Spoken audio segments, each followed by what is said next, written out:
Diálogos VC. Olá, eu sou a Fernanda Mazzi, analista de comunicação da Votorantim Cimentos. Você está no podcast Diálogos VC. A Votorantim Cimentos vive uma jornada de descarbonização. Entre os nossos compromissos de sustentabilidade está a redução de nossas emissões para 475 quilos de CO2 por tonelada de cimento até 2030, em linha com o famoso Acordo de Paris. Mas o que isso significa na prática, no dia a dia de todos nós? Para ajudar você a entender melhor esse assunto, lançamos a série Clima de Mudança, na qual tentaremos explicar, de forma simples, como estamos evoluindo rumo a um mundo sustentável. A nossa série começa com este episódio do Diálogos VC, respondendo às dúvidas enviadas pelos nossos ouvintes sobre o tema descarbonização. Recebemos muitas perguntas pelas redes sociais, de ouvintes, colegas e clientes. A todos, muito obrigada pela participação. E para responder a essas dúvidas, estão comigo 3 especialistas da Votorantim Cimentos no assunto. Começando pelo Marcelo Monteiro, que é gerente-geral de descarbonização. Obrigada pela presença, Marcelo. Obrigado, Fernanda. Aproveito aqui o momento para cumprimentar meus amigos também da mesa aqui. Sejam bem-vindos aí.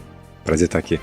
Com a gente também está a Larissa Velho, gerente técnica da Verdera, que é a nossa unidade de gestão e destinação sustentável de resíduos. Seja bem-vinda, Larissa.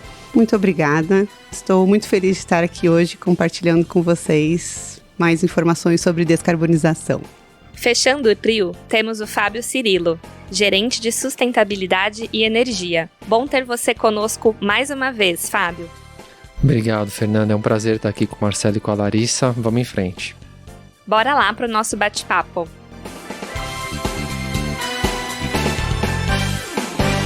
Marcelo, nós realizamos uma enquete no LinkedIn da VC em que perguntamos qual o nível de conhecimento dos nossos seguidores sobre o tema descarbonização.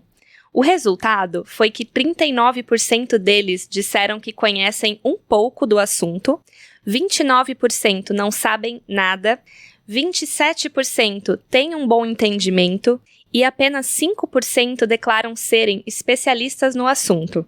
Vamos começar então com quem está iniciando no tema.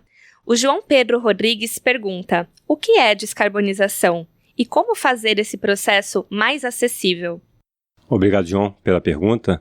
Descarbonização é o processo de redução gradual da emissão de carbono na atmosfera, especialmente o dióxido de carbono, que a gente conhece como CO2.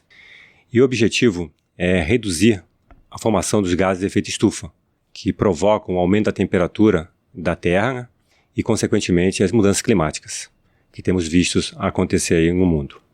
E nessa temática, a descarbonização ela entra para frear esse processo de aquecimento global e seus impactos e promovendo assim uma transição para uma economia de baixo carbono.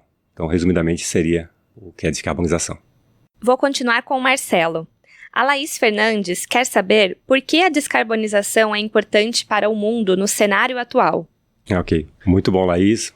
A temperatura média global já subiu cerca de 1,1 graus Celsius desde a era pré-industrial, de 1800 a 1900.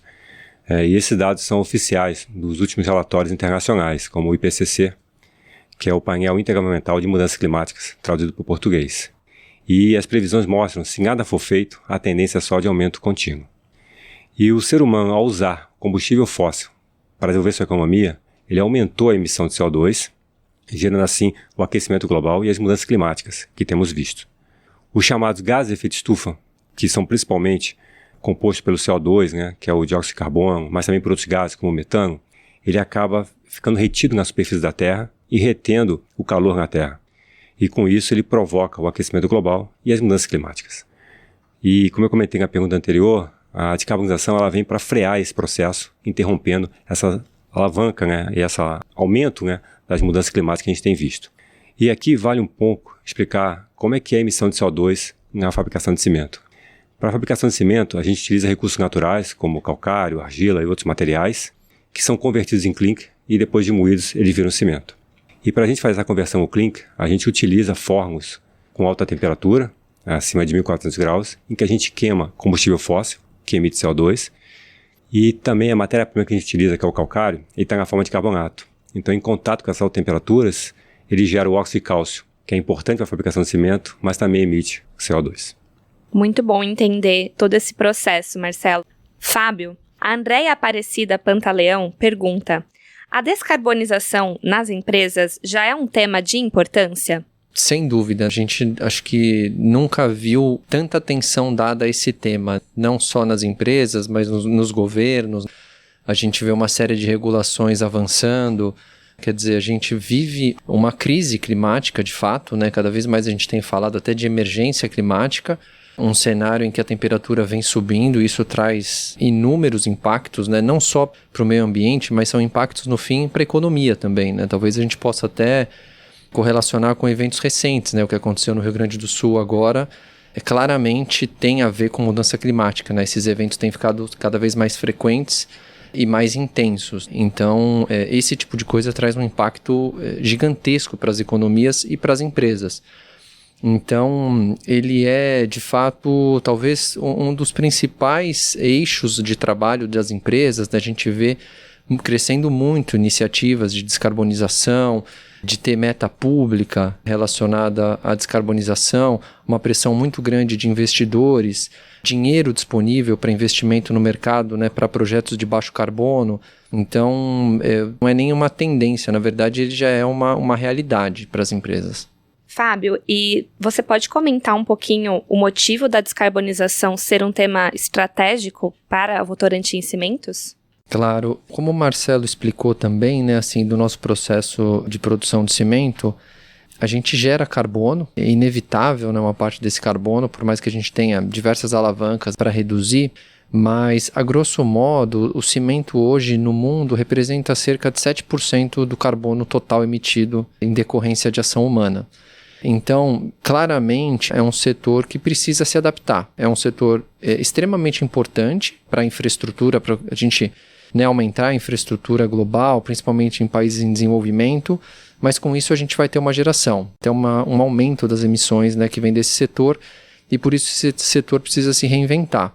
Então, é o principal tema hoje, né, da nossa estratégia, quando a gente fala de sustentabilidade, é carbono, é o grande desafio do nosso setor, e a gente tem uma série de medidas, né, para contornar esse problema, para reduzir ao máximo possível as nossas emissões e caminhar, né, no sentido do que os cientistas acham seguro. Hoje a gente tem um cálculo global e metas desde o Acordo de Paris para limitar esse aquecimento a 1,5 graus. O Marcelo comentou que a Terra já aqueceu 1,1 grau. Um aquecimento mais do que 1,5 graus, ele é bastante catastrófico. Então, todo esse esforço vem nesse sentido, e além de ser um elemento para a gente de negócio, ele acaba sendo um elemento de competitividade também para a indústria de cimento, porque os sistemas de regulação vêm avançando, né? Se a gente pegar como exemplo a Espanha, hoje na Espanha uma tonelada de carbono custa por volta de 70 euros, uma tonelada de carbono. Esse preço já chegou a bater 100 euros e a expectativa é que volte a subir. Então isso faz uma diferença gigantesca, né? Carbono, num futuro breve, vai ser o principal custo de produção de cimento. Então, isso é parte da nossa estratégia. Ser mais eficiente e menos emissor também é ser mais competitivo no nosso negócio. Agora, eu vou unir duas perguntas para termos uma resposta completa de você, Fábio. O Sandro Henrique dos Santos deseja saber qual é a melhor maneira de praticar a descarbonização. E a Ana Libório quer dicas. Ela pergunta: o que devemos mudar nas coisas básicas do nosso dia a dia que trará uma boa contribuição para a descarbonização? A gente costuma colocar, né, a questão de descarbonização muito sob responsabilidade dos governos ou das grandes companhias, né? Mas no fim das contas, as companhias e os governos, eles são feitos de pessoas. São cidadãos como a gente tomando decisões. Eu acho que incorporar isso também no nosso dia a dia é fundamental. Tem muita coisa que a gente pode fazer, desde hábitos de consumo, né? Reduzir desperdício, reduzir consumo de eletricidade, buscar equipamentos, né, de maior eficiência, dirigir um carro movido a etanol ou possivelmente até elétrico, com as ressalvas que tem ainda nessa tecnologia, né, em relação à bateria e tudo isso. A gente fala até de dieta, né, buscar comer menos carne, que tem uma pegada grande de carbono também. Então, assim, tem uma infinidade, eu acho que, de elementos que a gente pode trazer para o dia a dia. É difícil dar uma receita, né, dizer, puxa, faça isso ou faça aquilo, cada um tem ali o seu cotidiano, os seus costumes e tal, mas eu acho que no fundo é a gente se incomodar com o desperdício, sabe? Assim, e pensar de fato a gente fazer o melhor uso que a gente pode dos recursos que a gente tem. Tem um exercício bem legal que eu acho que até convido o pessoal aqui para fazer.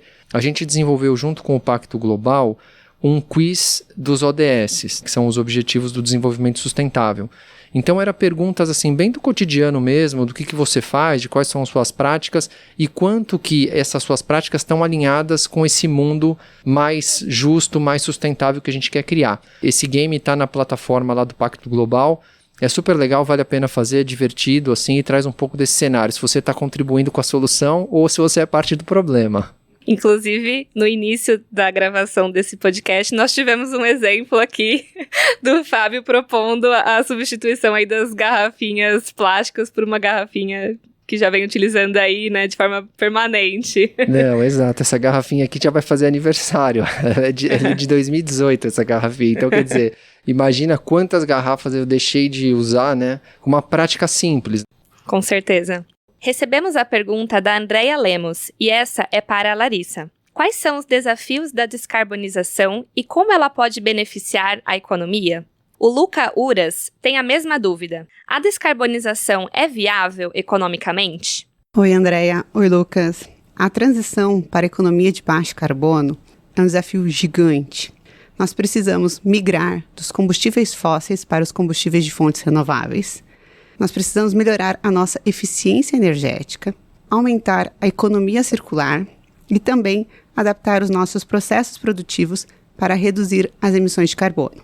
Para que tudo isso aconteça, são necessários muitos investimentos e também tecnologia. E isso dá uma oportunidade para o crescimento da economia, pois impulsiona tanto a inovação quanto a criação de novas oportunidades de negócio. No nosso caso, esses desafios que poderiam ser vistos como um problema foram encarados como uma oportunidade de se posicionar e de sair na frente. Então, a Votorantim Cimentos criou a Verdera, uma unidade de gestão e destinação sustentável de resíduos que oferece solução limpa e segura por meio do coprocessamento, ajudando a descarbonizar o planeta. Aproveitando que estamos falando de novas oportunidades, eu tenho mais uma questão para você, Larissa. A Yasmin Ramalhete pergunta: como realizar a descarbonização na produção de roupas? Um tema interessante. Afinal, sabemos que todo setor da economia gera resíduos, não é mesmo? Bem interessante mesmo, Yasmin. Para se produzir uma roupa, é necessário transformar fibras em tecidos, né? Essas fibras, elas podem ser tanto de origem natural ou sintética, e elas passam por processos industriais. E esses processos utilizam muitos produtos químicos, principalmente nas etapas de tingimento e de lavagem. Os resíduos gerados nesses processos, se forem dispostos de maneira inadequada, eles podem gerar contaminações no solo e na água. E se esses resíduos forem dispostos em aterros sanitários, eles podem produzir gases como o metano, que causam um impacto muito maior que o gás carbônico no aquecimento global. Por isso, dar uma destinação adequada aos resíduos gerados na produção de roupas é uma forma de reduzir as emissões atmosféricas da indústria têxtil.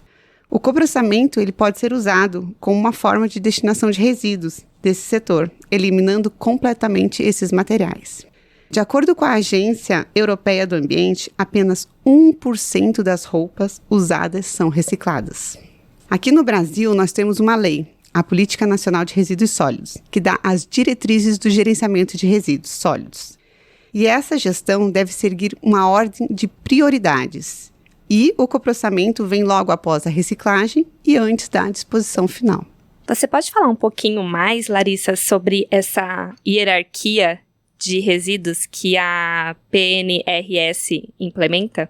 Bom, primeiramente a gente precisa reduzir a geração de resíduos. Nós precisamos reutilizar aqueles resíduos que são gerados. Depois nós precisamos partir para a reciclagem desses materiais. E quando não for passível de reciclagem, nós temos outras alternativas que, no nosso caso, é a recuperação energética. E depois de todas essas, ou a gente também pode fazer um tratamento desses resíduos antes da disposição final. E por último, a tecnologia menos favorável seria a disposição final em aterros sanitários. Muito bom, Larissa. E esse ponto se conecta, inclusive, com a conversa que nós tivemos agora há pouco, Fábio, sobre como nós podemos, no nosso dia a dia, contribuir para a descarbonização do planeta. Imagino que isso esteja dentro do pilar de reduzir, certo? Sim, com certeza. Como a Larissa falou, né, assim, seguir essa hierarquia já é um bom caminho. E a gente vê que nem sempre isso acontece, né? Acho que a gente tem aí um esforço grande entre poder público e as pessoas, né, de uma forma geral, para fazer com que isso, de fato, seja cumprido. Marcelo, o Enzo Cipriano quer saber de números. Quantas toneladas de carbono são reduzidas com o processo de descarbonização da AVC em um ano? Ok. Obrigado, Enzo. Aqui em AVC, globalmente falando, quando a gente olha todas as regiões em que a gente atua, a gente emite cerca de 23 milhões de toneladas de CO2 por ano. Quando a gente olha para o ano passado, 2023, a gente reduziu 4% das nossas emissões e de 1990 para cá já foram 27% de redução das nossas emissões. E esses dados estão no nosso relatório integrado no nosso site. E aqui eu faço um convite a todos e a todas para acessarem esse relatório, para lerem o relatório, porque tem outras informações que vão contribuir com esse nosso bate-papo aqui sobre descarbonização, além de mostrar as ações que a Votorantim Cimentos tem feito ao longo dos anos para reduzir e para seguir nessa jornada de descarbonização. Sigo com você, Marcelo. A Tiffany Klein pergunta como está a implementação de fornos elétricos nas unidades da Votorantim Cimentos? Obrigado, Tiffany. Uma pergunta até fora da caixa. Achei muito interessante. A Votorantim Cimentos, ela é eletrointensiva e termointensiva. Quando eu falo eletrointensiva, é porque a gente tem motores elétricos que consomem bastante energia elétrica.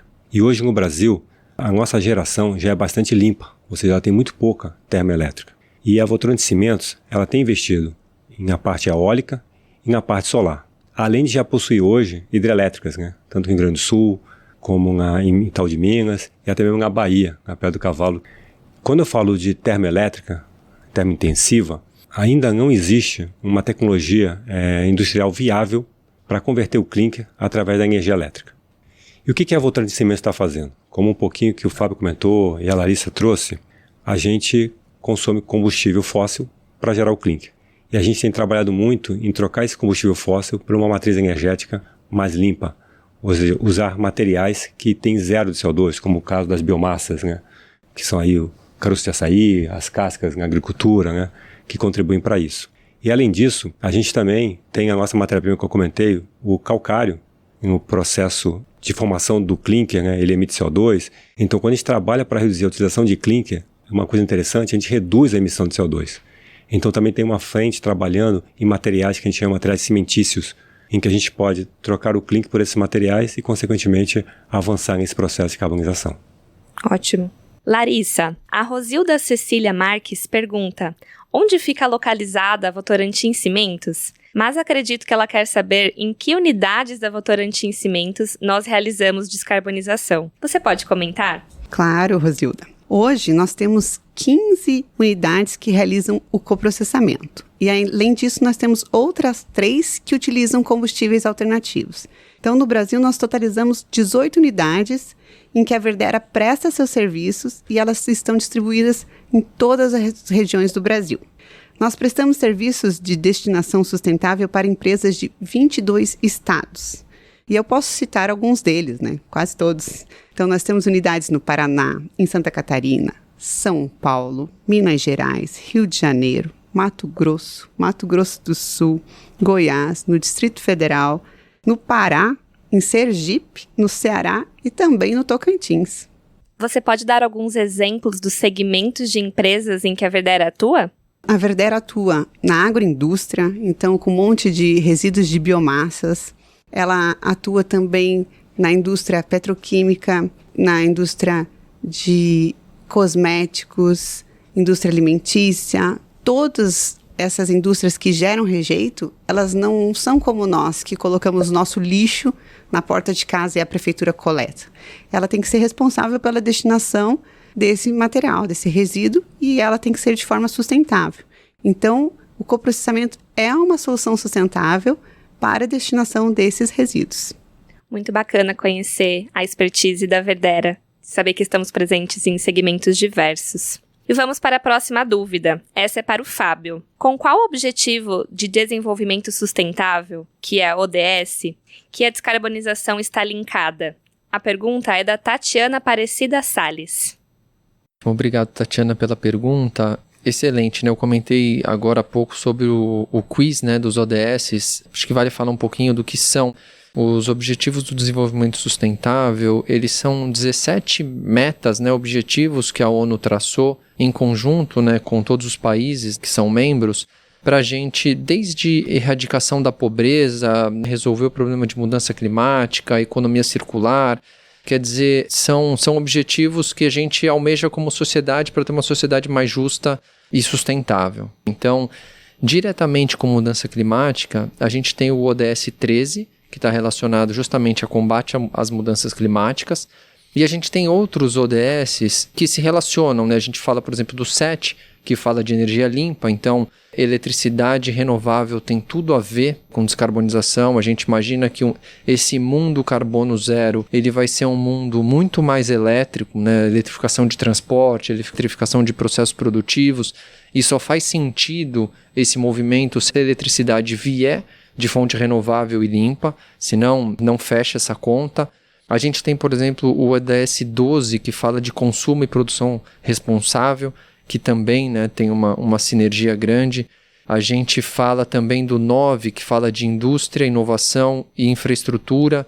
Então, existem também muita sinergia entre os próprios ODS. Claro que você tem um foco, né, principal, mas existe bastante sinergia, e acho que vale a pena comentar também que quando a gente fez o nosso exercício lá em 2020 de publicar as nossas metas para 2030, a gente correlacionou cada um dos pilares da nossa meta aos ODS que ele ajuda a gente entregar. Muito bom. Quer dizer que ajuda a gente a compreender como que, enquanto empresa, nós estamos conectados com os Objetivos de Desenvolvimento Sustentável da ONU. Exatamente. Que é um desafio dos países, né? E aí dentro do setor privado, público, enfim, né? Das pessoas, é um desafio do país. O Paulo Roberto Gonçalves Vieira tem uma questão técnica. Como a Votorantim Cimentos está fazendo no sistema de aquecimento de fornos para não haver carbonização ambiental? Essa é para Larissa. Essa é fácil, né, Marcelo Monteiro? Posso dizer que é através do coprocessamento, substituindo combustíveis fósseis por combustíveis de fontes renováveis. E o que é o coprocessamento, né, que a gente já vem falando aqui há um tempo? Então, o Marcelo Monteiro já explicou um pouquinho de como é produzido o cimento, que a gente precisa produzir o clinker, e que é uma indústria termointensiva, que a gente precisa muito calor para que as reações químicas ocorram. Então, basicamente, a gente pega o calcário e a argila, moe eles bem finos e aquece até uma temperatura de mais ou menos 1450 graus, e é onde a gente faz um rearranjo das moléculas, das estruturas, e forma o clinker, que seria um mineral sintético. Então, você precisa de muito calor nesse processo. E verificou-se que esse forno de cimento, ele também tem a capacidade de destruir resíduos. Porque você elimina o resíduo, você queima ele libera calor, esse calor é aproveitado e você deixa de consumir um combustível fóssil. E quando a gente usa uma outra tecnologia para a destinação de resíduos, fazendo um comparativo com a incineração, você queima, libera calor e gera cinzas. E essas cinzas você tem que dar uma disposição final. E muitas vezes ela torna até um resíduo perigoso, que a gente chama. E no processo do coprocessamento, isso não acontece. Porque as cinzas que são geradas, elas são incorporadas nessa matriz do clinker. Então, deixa de existir. Então, o coprocessamento resolve dois problemas. Ele elimina um passivo ambiental, de forma definitiva, e também faz com que a gente diminua o consumo de combustíveis fósseis. É uma combinação ideal. A gente pode dizer que o coprocessamento é uma tecnologia limpa? Com certeza.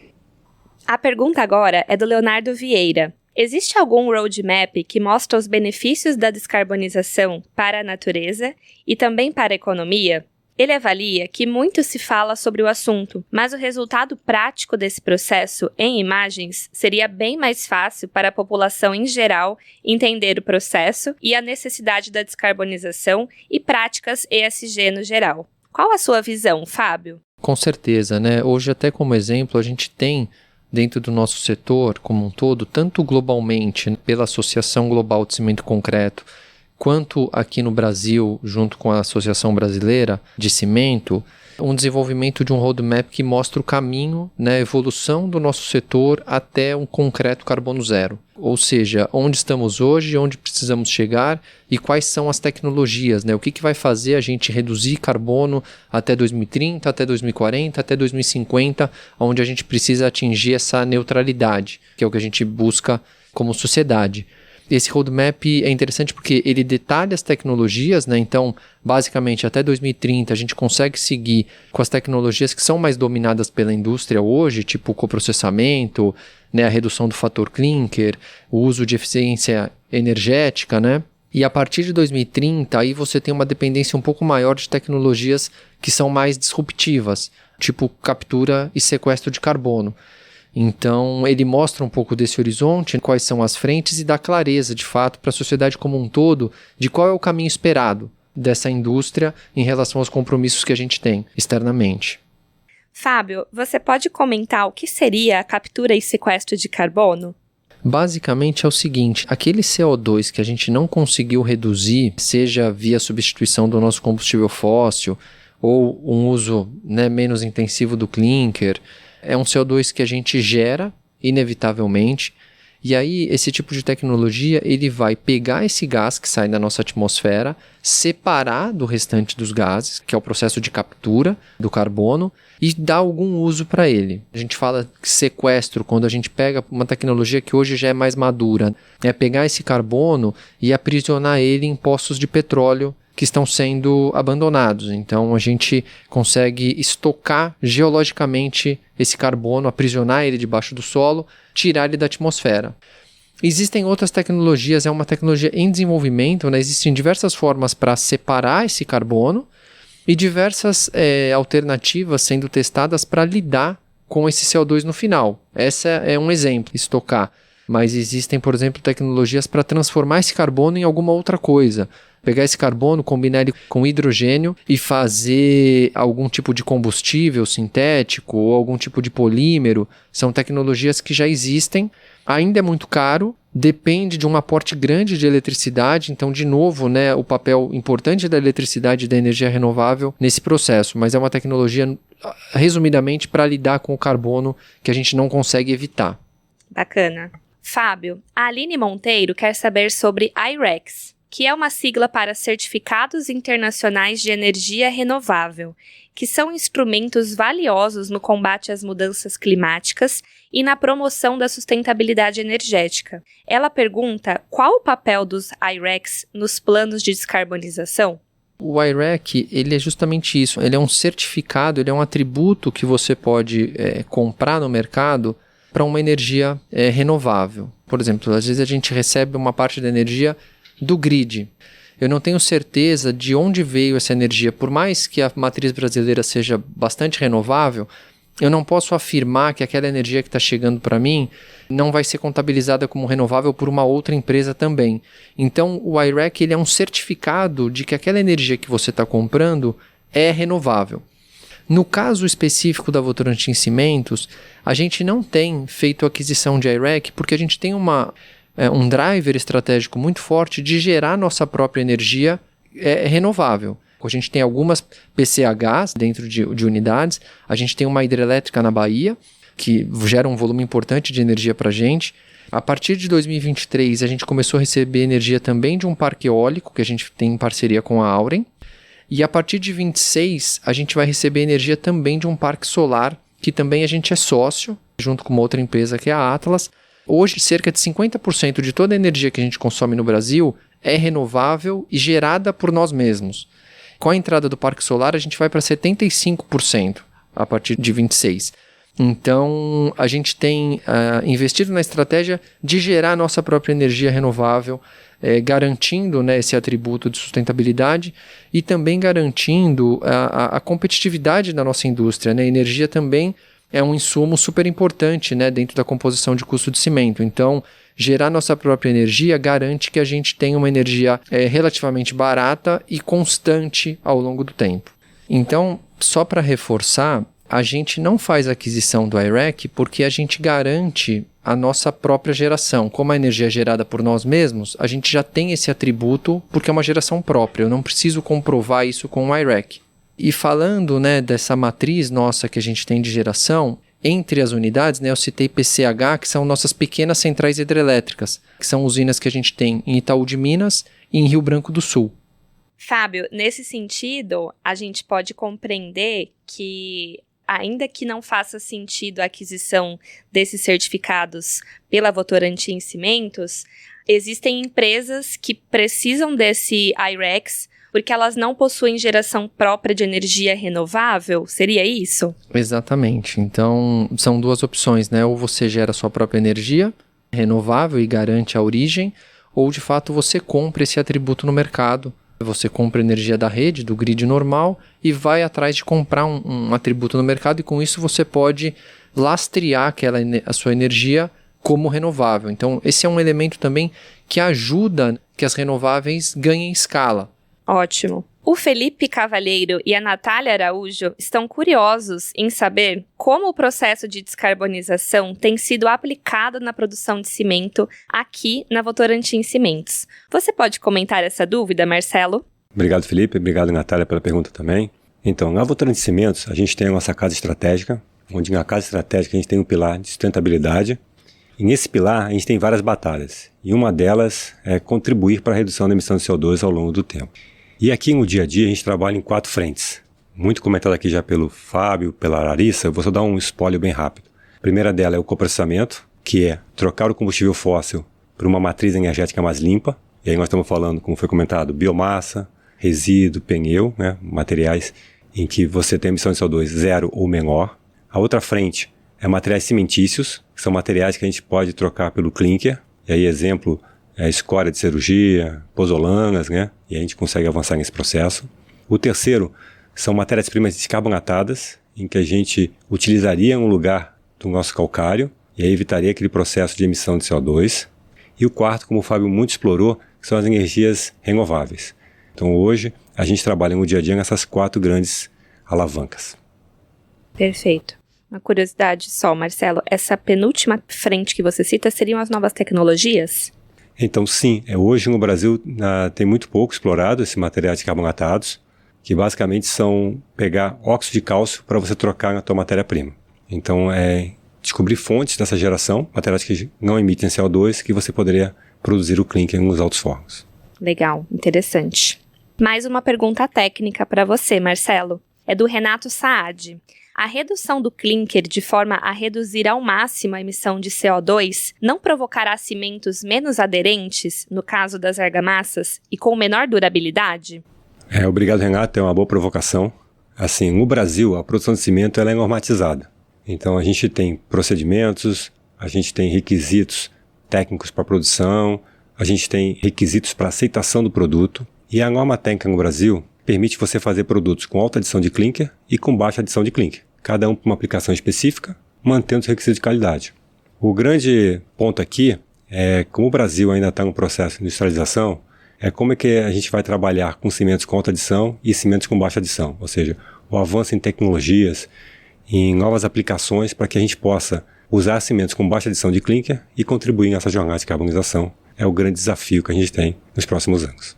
E como que nós estamos nessa jornada? Então a AVC está de forma super positiva, na vanguarda, né? A gente tem trabalhado muito forte em materiais cimentícios, buscando substituir o nosso clinker, e também as outras 4 frentes, como eu comentei, ou seja, a Larissa explorou bastante a parte da Verdera, o Fábio a parte da energia elétrica, né? Então acho que se somam aqui esses 4 drives, né? A gente busca coprocessamento, materiais cimentícios, materiais carbonatados e utilizar cada vez mais a energia não renovável. O Eduardo Luiz de Souza pergunta como a Votorantim Cimentos disponibiliza a pegada de carbono de seus produtos? Ou seja, para o cálculo das emissões de carbono de construtoras, como ele pode obter os subsídios do quantitativo já emitido pela Votorantim Cimentos em seu processo produtivo? Fábio, você tem a resposta? Sim. A gente tem 2 níveis de informação quando a gente fala da nossa emissão. A gente tem, como o Marcelo comentou, né, no nosso relatório integrado, a emissão total do nosso processo, inclusive globalmente, né? Quanto que eu estou emitindo na Votorantim Cimentos como um todo. E eu tenho um outro nível de informação que a gente tem disponibilizado muito para as construtoras, que é a informação a nível de produto, para um produto específico, para aquele concreto FCK 30 que ele está comprando, ou para aquele cimento específico que ele está comprando, que está recebendo de uma fábrica, qual que é a pegada de carbono daquele produto. Então isso também a gente fornece, a gente tem alguns, a gente até foi pioneiro em fornecer esse tipo de documento, que são os EPDs, que são as declarações ambiental de produto, que justamente é isso, a gente faz um paralelo assim, quase como se fosse uma ficha nutricional, de valor nutricional, mas de impacto ambiental. Então você vai encontrar lá qual que foi a emissão para produzir aquele produto, né, 1 tonelada daquele produto, qual que foi o consumo de água, qual que foi o consumo de energia, além de carbono, outras emissões, se ali naquele produto tem algum conteúdo reciclado, quer dizer, a gente reaproveitou algum material ali dentro. Então é uma informação completa que as empresas, as construtoras, elas têm usado essa informação, inclusive em processos de certificação, certificações de sustentabilidade de edifícios. Ele consegue comprovar que ele está comprando um produto com menos carbono ou que minimamente ele conhece a emissão que ele está gerando naquela obra, né? Então a gente fala que a transparência, né, é a primeira etapa, e isso, né, favorece também que os clientes possam escolher produtos levando em consideração esse critério, o critério de sustentabilidade na escolha de produto. Com certeza. Para o público final, existe algum tipo de declaração ou certificado que ele consiga obter essas mesmas informações? Sim, a gente não tem o EPD, assim, que é esse documento já pronto e certificado por uma empresa terceira que valida, faz uma auditoria para 100% dos produtos. A gente tem para alguns. Mas quando a gente tem uma demanda específica de uma construtora ou de um cliente, que quer que seja, a gente faz o que a gente chama de autodeclaração. Então a gente vai, faz exatamente o mesmo cálculo e fornece essa informação. Muito bom. Isso é foco do cliente, na prática, que é um dos princípios do nosso jeito VC. O Sálvio Luiz Gonçalves, que trabalha em uma empresa produtora de uniformes e EPIs, que são os equipamentos de proteção individual, quer saber qual o melhor caminho para ajustar a empresa dele ao esforço global de descarbonização. Essa dúvida se conecta com a pergunta do Márcio de Oliveira, que é: quais os meios para realizar esse projeto e se é a longo prazo? Com você, Larissa. Não existe um caminho único que leve à descarbonização. Então, o ideal é começar avaliando e quantificando as emissões de carbono associadas à operação dessas empresas. Depois, é necessário identificar onde estão as oportunidades para reduzir suas emissões. Um dos passos pode ser a avaliação da quantidade de resíduos que estão sendo geradas e quais as destinações que estão sendo dadas a esses resíduos. Depois, devem ser estabelecidas as metas que devem ser atingidas e montar um plano robusto para a descarbonização, e que geralmente esses planos são, sim, de longo prazo, porque não é muito fácil conseguir isso, né? Só que nós não podemos esquecer que os impactos das alterações climáticas, que eram sutis no passado, estão cada vez mais aparentes. O Fábio já falou, né? Estão aumentando em frequência e intensidade. Agora eu tenho mais 2 questões sob medida para o Fábio. O Samuel Kiriazi pergunta a quantidade de redução de emissões desde que a Votorantim Cimentos começou seu processo de descarbonização. E o Paulino Aguiar olha para o futuro. Ele quer saber em quanto tempo a Votorantim Cimentos se tornará carbono neutro. Perfeito. Bom, a gente publica, né, nosso inventário anual de carbono, em que a gente, né, declara anualmente. No relatório você pode encontrar a emissão dos últimos 3 anos, né? A gente sempre atualiza os últimos 3 anos. Quando a gente fala em termos de redução, o Marcelo já comentou, né? A gente reduziu 27% em relação a 1990 até agora. Quando a gente olha para a nossa meta de 2030, isso vai significar uma redução de 37% de 1990 até 2030. E aí a gente tem um horizonte de chegar a carbono zero até 2050. Esse é um compromisso que a gente fala que é um compromisso alinhado à ciência. É o que a ciência tem colocado como condição para a gente limitar o aquecimento da Terra a esse 1,5 graus, né, que é esse nível aceitável. Então a gente precisa construir esse mundo carbono zero e o nosso compromisso é entregar um concreto carbono zero até 2050. como a Larissa bem trouxe, o aquecimento global, que era algo sutil lá atrás, hoje já é uma pauta de urgência. E com isso, eu aproveito para perguntar a você, Fábio, como que a descarbonização ajuda a reduzir o aquecimento global? Essa pergunta veio do José Lima. Legal. Bom, além do carbono, né, além do dióxido de carbono, do CO2, outros gases também têm um efeito na questão de mudanças climáticas, que é basicamente isso, né? Esses gases, eles seguram o calor na atmosfera, né? Não deixam o calor do raio do sol voltar. O dióxido de carbono é o principal deles. Acho que vale a pena citar o metano também. Para o Brasil, o metano é bastante importante, principalmente em função do tamanho do rebanho que a gente tem uma emissão, e também de aterros, né? E aí o coprocessamento ajuda a gente a atenuar esse efeito, né? Quando você desvia material do aterro, você deixa de gerar metano, né? E o metano, ele é muitas vezes pior do que o CO2, assim, a mesma molécula, né? A questão é que o CO2 ele é o principal produto de quase toda a ação humana, né? Qualquer combustível fóssil que a gente utiliza, ele é o principal gás, vamos colocar assim.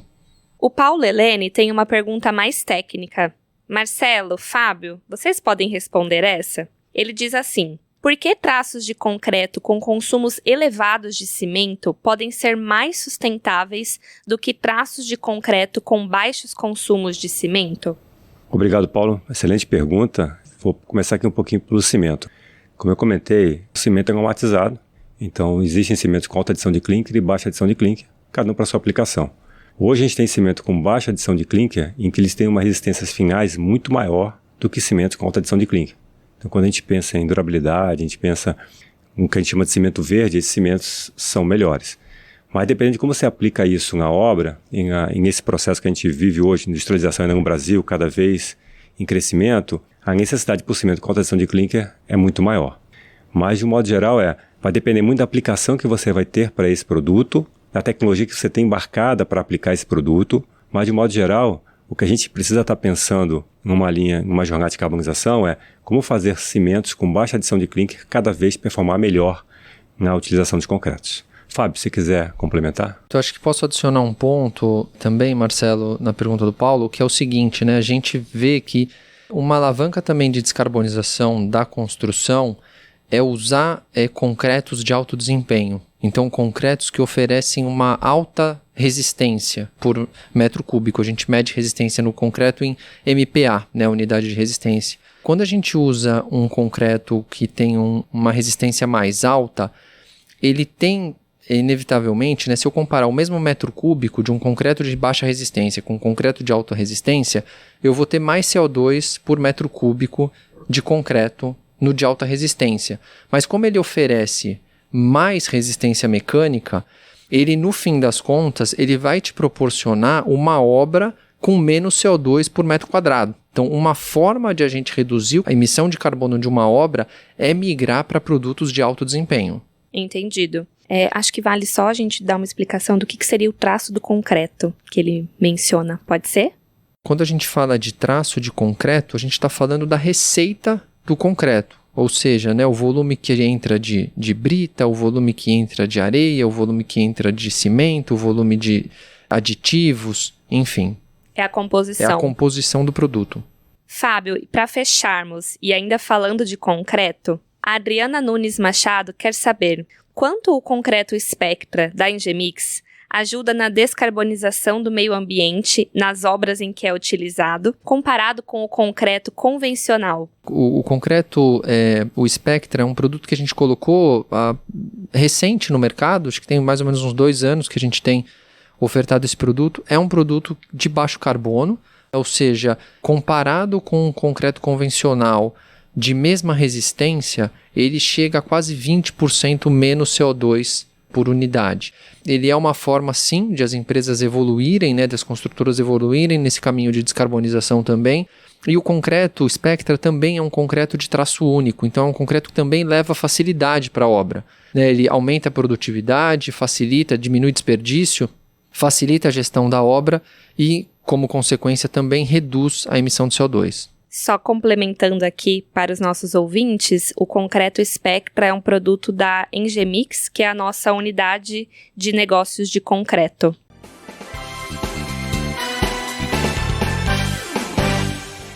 Muito bem, pessoal. Muitas perguntas respondidas e dúvidas esclarecidas. Missão cumprida. E assim a gente chega ao fim de mais um episódio do Diálogos VC, o podcast da Votorantim Cimentos. Muito obrigada, Marcelo, Fábio e Larissa, por esse bate-papo. E a você, pela audiência. Essa conversa sobre clima de mudança continua nas redes sociais da VC. Acompanhe. Aproveite e compartilhe esse episódio com a sua rede de contatos. Siga a gente no Spotify e no YouTube para ser avisado sobre novos episódios. Um abraço e até a próxima edição.